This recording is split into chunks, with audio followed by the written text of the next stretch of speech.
This chapter opens the historical narrative of Chronicles, moving from genealogies to the story of Israel's monarchy.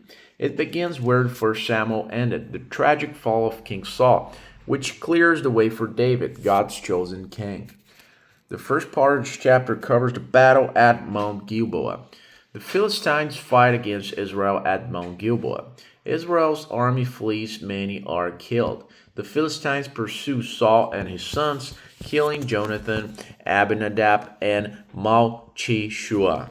Saul is wounded by archers. Not wanting to be captured and mocked, Saul falls on his own sword.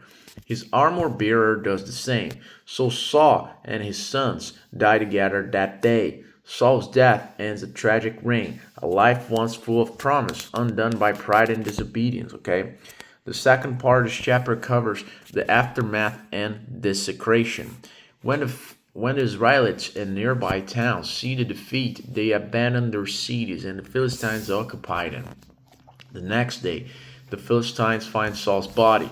They strip him, take his head and armor, and display them in the temple of their gods, spreading the news throughout their land. They fasten his armor in the temple of Ashtaroth and hang his body on the wall of Beth Shan. The man who once stood tall over Israel now lies humiliated before idols, a vivid symbol of what happens when a leader forsakes God. The third part of this chapter covers the valor of Jabesh Gilead. The brave men of Jabesh Gilead hear what the Philistines have done. They retrieve Saul's and his sons' bodies from Beth Shan, bring them to Jabesh, and bury their bones under a tamarisk tree.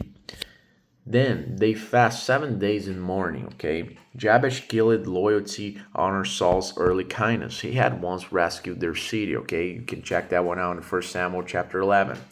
So, the fourth part of the chapter covers the reasons for Saul's death. The chronicler gives a clear spiritual summary. Saul died because he wasn't faithful to the Lord. He did not keep the word of the Lord and even consulted a median for guidance and did not inquire of the Lord. So the Lord put him to death and turned the kingdom over to David, son of Jesse. The cause wasn't the Philistines, it was Saul's unfaithfulness. His fall was moral and spiritual before it was military. What are the key lessons from this chapter for 1 Kings chapter 10? The first one is unfaithfulness destroys potential. Saul had a calling and opportunity, but not the obedience to finish well. The second lesson is turning from God leads to downfall. When Saul saw a median instead of the Lord, his judgment was sealed. The third lesson is disobedience affects others. His sons die with him. Leadership failure impacts families and nations. The fourth lesson is God's plans continues despite human failure.